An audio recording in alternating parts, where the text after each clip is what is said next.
Fleming के दाएं हाथ के नियम से क्या होगा, है ना, फ्लेमिंग का दाएं हाथ का नियम। तो सबसे पहले तो आप दायां हाथ उठा लीजिए सब लोग, दायां हाथ,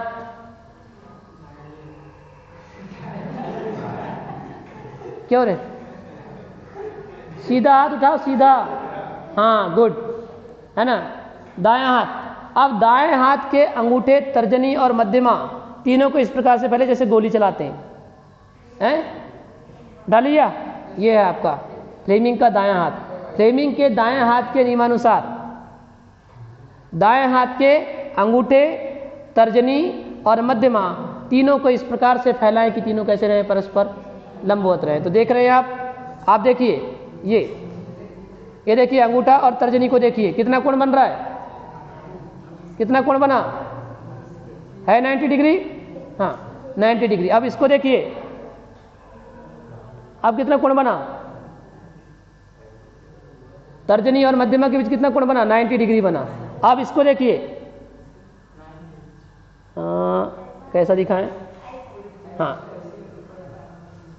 नहीं बन रहा है, चलो ये देखिए, ये हाँ, ये हो गया आपका अंगूठा और ये हो गया आपकी क्या, मध्यमा। इसके बीच में कितना कोण बना, 90 डिग्री बना। तो तीनों कैसे रहेंगे, तीनों परस्पर लंबवत होने चाहिए, तर्जनी भी, अंगूठा भी और मध्यमा भी, तीनों कैसे रहे, परस्पर लंबवत।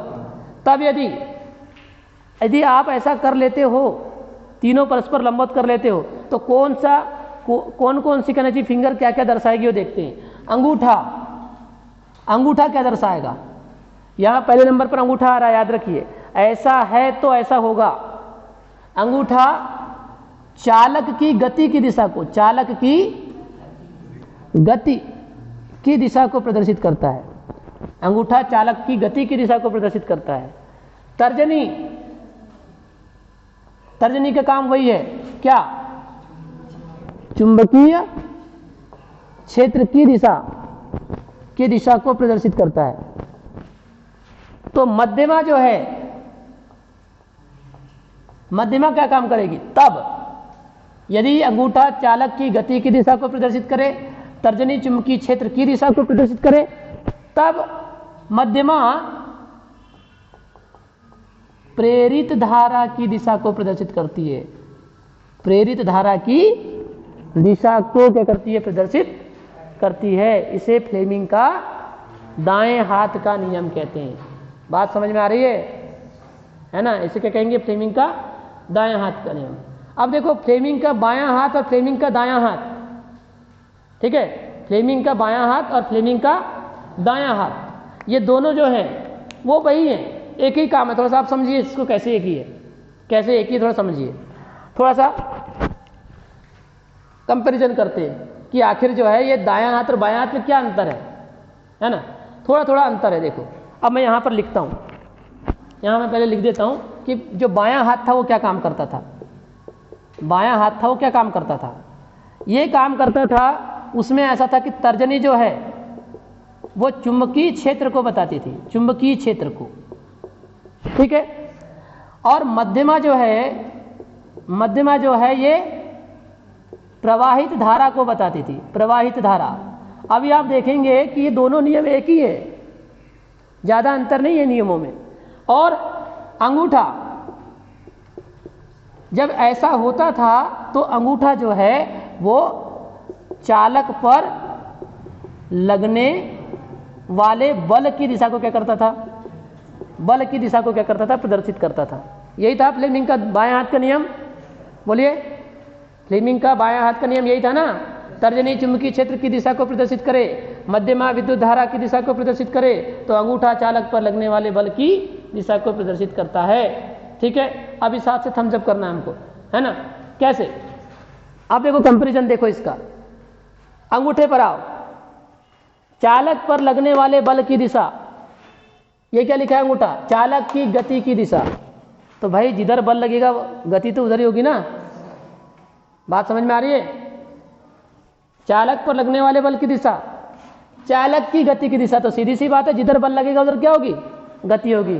पॉइंट मिल गया, सेम ही हुआ ना। अच्छा, तर्जनी में तो कोई दिक्कत ही नहीं है, तर्जनी चुंबकीय क्षेत्र की दिशा को यहां पर भी बताती थी, तर्जनी चुंबकीय क्षेत्र की दिशा को यहां पर भी बता रही है। क्या समस्या है? कोई समस्या नहीं। अब इसमें जो मध्यमा का है, मेन फंडा है मध्यमा का। मध्यमा जो है वो पहले से बहने वाली धारा की दिशा को बताती है। पहले से बहने वाली धारा आप वहां पहले प्रवाहित करते हो, यहां पर मध्यमा जो है वो धारा की दिशा को तो बताती है, लेकिन कौन सी धारा की दिशा को बताती है? प्रेरित धारा की दिशा को बताती है। ये भर अंतर है। समझ में आया? तो अंतर कुछ विशेष नहीं है। बात समझ में आ रही ना? मुख्य अंतर क्या है? वहां जो मध्यमा थी वो प्रवाहित धारा, मतलब आप सेल के द्वारा धारा प्रवाहित करते थे, उसकी दिशा को क्या करती थी? बताती थी। यहां पर जो दाएं हाथ का नियम है वो क्या बताती है? प्रेरित धारा की दिशा, प्रेरित धारा। यहां केवल धारा है, यहां कौन सी धारा है? प्रेरित धारा है। तो बताइए दोनों नियम सेम है कि नहीं? बताइए। देखिए अब अंगूठा बाएं हाथ में क्या?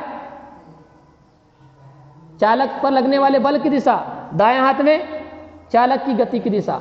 मध्यमा तर्जनी चुंबकीय क्षेत्र की दिशा, यहां पर भी चुंबकीय क्षेत्र की दिशा है। अंतर, मध्यमा बाएं हाथ में प्रवाहित धारा की दिशा, यहां प्रेरित धारा की दिशा। समझ गए? चालक पर लगने वाला बल, चालक की गति की दिशा। चुंबकीय क्षेत्र तर्जनी चुंबकीय क्षेत्र दोनों में, और मध्यमा बाएं में प्रवाहित धारा की दिशा, दाएं में प्रेरित धारा की दिशा को क्या करती है? प्रदर्शित करती है। तो कंपैरिजन समझ में आ गया? है वही, हाँ, लेकिन एक अंतर यह है कि आपको बाएं हाथ में ये पहले बताना होता है, उसके बाद में ये बताते हैं। यानी यदि ऐसा है, यदि तर्जनी चुंबकीय क्षेत्र को प्रदर्शित करती है, मध्यमा प्रवाहित धारा को प्रदर्शित करती है, तो अंगूठा चालक पर लगने वाले बल की दिशा को क्या करेगा? प्रदर्शित करेगा। यदि ऐसा है तो ऐसा होगा। पढ़ोगे तो पास होगे, वैसी वाली स्थिति है। नहीं पढ़ोगे तो फेल होगे। ठीक है? पढ़ोगे तो पास होगे। तो ऐसा होगा तो ऐसा होगा, ये ऐसा नियम बताता है। और यहां अंगूठा चालक की गति की दिशा को प्रदर्शित करे, कंडीशन। तर्जनी चुंबकीय क्षेत्र की दिशा को प्रदर्शित करे, कंडीशन। यदि ऐसा है तब मध्यमा क्या करेगी? प्रेरित धारा की दिशा को क्या करेगी? प्रदर्शित करेगी। अच्छा, प्रेरित धारा की दिशा को बताने वाले हमारे पास दो नियम हैं।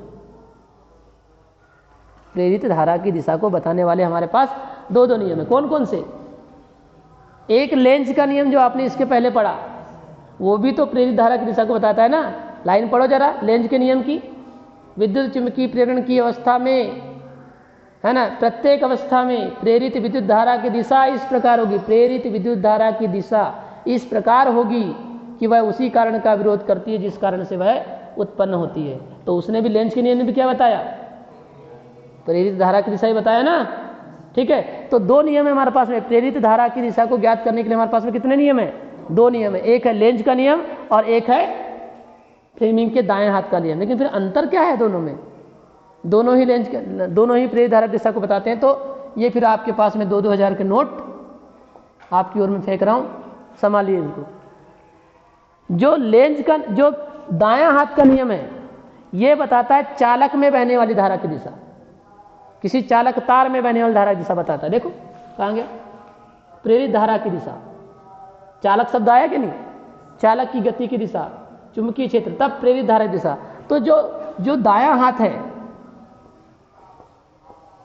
फ्लेमिंग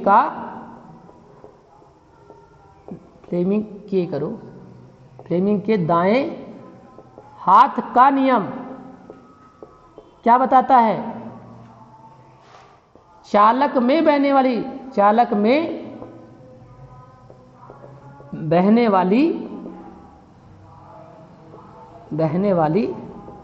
प्रेरित धारा की दिशा बताता है। धारा की दिशा बताता है। समझ गए? फ्लेमिंग का दाएं हाथ का नियम चालक में बहने वाली प्रेरित धारा की दिशा क्या करता बताता है। तो फिर लेंज का नियम क्या बताता है? और लेंज का नियम क्या बताता है? लेंज का नियम परिपथ में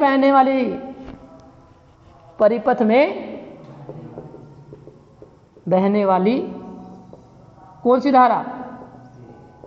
दोनों नियम प्रेरित धारा को ही बताते हैं। दोनों नियम क्या बताते हैं? प्रेरित धारा की दिशा को ही क्या करते हैं, बताते हैं कि कैसी धारा बहेगी, प्रेरित धारा की दिशा को बताता है। लेकिन मूल अंतर क्या है, समझ में आया क्या? मूल अंतर समझ में आया? क्या है मूल अंतर? जो फ्लेमिंग का दाएं हाथ का नियम है चालक में बहने वाली धारा की दिशा को बताता है, चालक में, और ये क्या बताता है? परिपथ में। तो अभी आपने देखा था परिपथ कैसा बना था, ऐसा परिपथ, ये देखिए परिपथ पूर्ण था परिपथ पूर्ण, ठीक, इस तरह की स्थिति थी। क्लियर हो गई बात? तो ये प्रेरित धारा की दिशा को, चालक में बहने वाली प्रेरित धारा की दिशा को, और ये परिपथ में बहने वाली प्रेरित धारा की दिशा को बताता है। दोनों में ये अंतर है। तो मेरे हिसाब से फ्लेमिंग का दाएं हाथ का नियम, दाएं हाथ के साथ में बाएं हाथ में क्या होता है, कंपैरिजन, और साथ ही प्रेरित धारा की जो हमारे पास में दो, प्रेरित धारा की दिशा को ज्ञात करने के लिए हमारे पास में जो 2 नियम थे, उनमें से कौन सा नियम कब काम आता है ये आपको पता चल गया। ठीक है, बात समझ में आ गई सभी के?